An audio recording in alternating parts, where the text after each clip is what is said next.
Hi everyone! Welcome to part 1 of parallel lines and angle pairs. Here is today's learning target. Given a set of parallel lines crossed by a transversal, I will be able to identify the different pairs of angles. So in part 1, we will be focusing on definitions, and in part 2, we will be using these new words and solving some examples. First, let's look at what parallel lines and transversals are. Lines are parallel if they are always the same distance apart and will never meet. So regardless of how long the lines are, they're never going to meet on either end. And remember, if you need more time to write down the definitions, you can pause at any time. So focus on these two parts. Parallel lines are the same distance apart or equidistant, and they also never meet, so the lines will never touch. Here is an example of a set of parallel lines, and notice the little symbols that denote that the two lines are parallel. For this lesson as well as the upcoming lesson, the lines are already given to be parallel, so I won't always draw these tick marks. Up next, we have transversals. A transversal is a line that crosses at least two other lines. What does that look like? All of these are examples of transversals. Notice that the red line, the transversal, crosses at least two other lines. In particular, we will be focusing on transversals that cross parallel lines. Now that we know what parallel lines and transversals are, we will be looking at some pairs of angles. For these upcoming definitions and properties, we are given that the two lines crossed by the transversal are actually parallel lines. And we will be looking at the different pairs of angles, such as this pair or this pair right here. We will be identifying these different angle pairs and also talking about the properties of these angle pairs. So first, let's look at corresponding angles.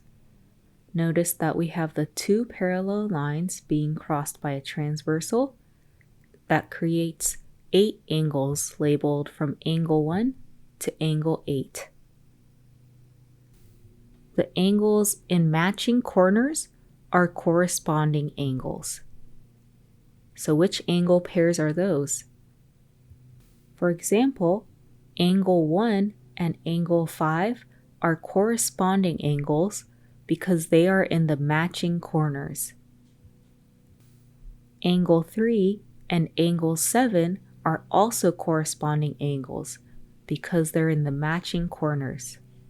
There are 2 other sets of corresponding angles, so what do you think they are? Angle 2 is corresponding to angle 6, and we also have angle 4 and angle 8 as corresponding angles.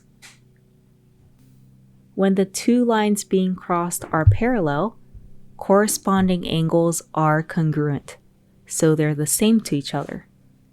This is something that works only when the lines are parallel. For example, angle 1 is congruent to angle 5, so they share the same angle measure. And angle 3 is congruent to angle 7. So again, when the two lines being crossed are parallel, the corresponding angles are congruent to each other. Next, let's look at alternate interior angles.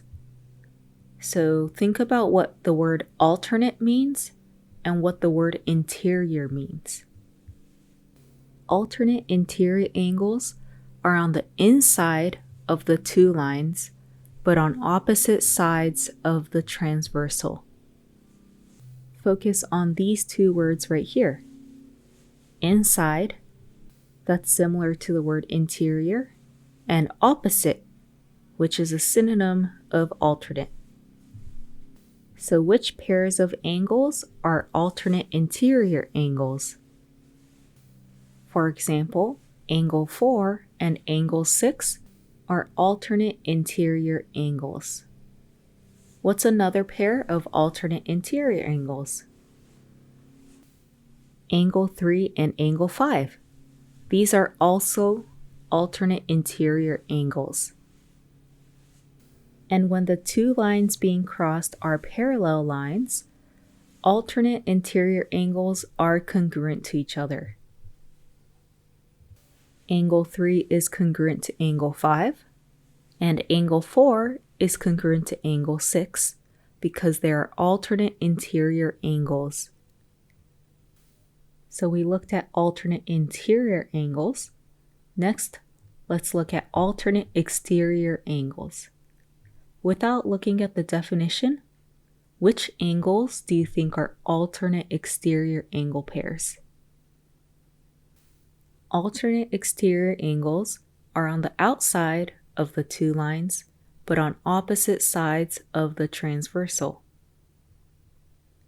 The angles are on the outside of the two lines, but on opposite sides of the transversal.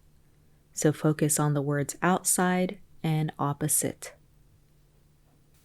In this diagram, angle 1 and angle 7 are alternate exterior angles. What other pair might be alternate exterior angles? Angle 2 and angle 8. These are also alternate exterior angles. When the two lines being crossed are parallel, such as the diagram we have here, alternate exterior angles are congruent to each other. Angle 1 is congruent to angle 7, and angle 2 is congruent to angle 8 because they are alternate exterior angle pairs. Lastly, let's look at same side interior angles. So same side and interior. What do you think the angle pairs are for this one? The pair of angles on one side of the transversal, but inside the two lines, are called same side interior angles. So for example, angles 4 and 5 are same side interior angles because they're on the same side of the transversal and inside the two parallel lines. What's another pair of same side interior angles? Angles 3 and 6. These are also same side interior angles. Notice here we have a different property. When the two lines being crossed are parallel, same side interior angles are supplementary. So they're not congruent to each other, but they are supplementary to each other. What does that mean? That means the two angles will add to 180 degrees. That is, the measure of angle 4 plus the measure of angle 5 equals 180 degrees because these two angles are same side interior angles. Based on this property, we also know that the measure of angle 3 plus the measure of angle 6 will equal 180 degrees. So whereas the other angle pairs we talked about today were congruent to each other, same side interior angles are supplementary. So today we talked about various definitions that we will apply to examples in the next part of the lesson. So lines are parallel if they are always the same distance apart and never meet. So lines are parallel if they never touch, no matter how long the lines go. A transversal is a line that crosses at least two other lines. We looked at different angle pairs today, And when the two lines crossed by the transversal are parallel, we know that the following angle pairs are congruent: corresponding angles, alternate interior angles, and alternate exterior angles. And same-side interior angles are supplementary, so their angle measures add to 180 degrees. Great work today, and please remember to submit your notes on Canvas.